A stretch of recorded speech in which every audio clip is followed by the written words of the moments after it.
नमस्कार शेतकरी मित्रांनो, मी तुषार मित्रांनो. आजची अपडेट खूप महत्त्वाची आहे. खास करून महा-डी-बी-टी फार्मर स्कीम अंतर्गत कृषी यंत्राच्या अनुदानाची वाट पाहणाऱ्या शेतकऱ्यांसाठी. त्यामुळे व्हिडिओ शेवटपर्यंत नक्की पहा आणि आपल्या चॅनेलवरती नवीन असाल तर या चॅनेलला सबस्क्राईब करायला विसरू नका. चला तर व्हिडिओ सुरू करूया.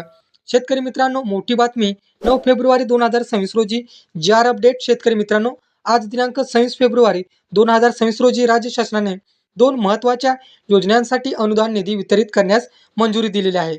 केंद्र पुरस्कृत कृषी यंत्रीकरण अभियान या योजनेअंतर्गत शेतकऱ्यांना विविध कृषी यंत्रे व अवजारे खरेदीसाठी अनुदान दिले जाते.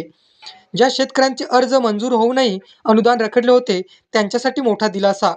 एकूण मंजूर निधी 104 कोटी 76 लाख, केंद्र शासनाचा वाटा 72.86 कोटी, राज्य शासनाचा वाटा 41.9 कोटी. सर्वसाधारण एस.सी. आणि एस.टी.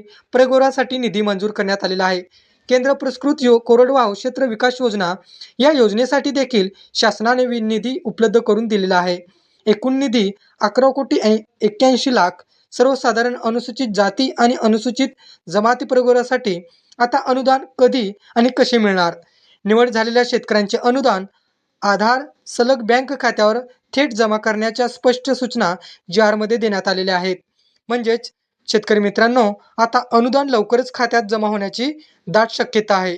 शेतकरी मित्रांनो, अशीच सरकारी योजना व जी.आर. अपडेटसाठी शेतकऱ्यांच्या हिताच्या बातम्या सर्वात आधी जाणून घ्यायच्या असतील तर आपल्या चॅनेलला सबस्क्राईब करा, व्हिडिओला लाईक करा आणि ही माहिती इतर शेतकरी मित्रांपर्यंत नक्की पोहोचवा. धन्यवाद. जय हिंद, जय महाराष्ट्र.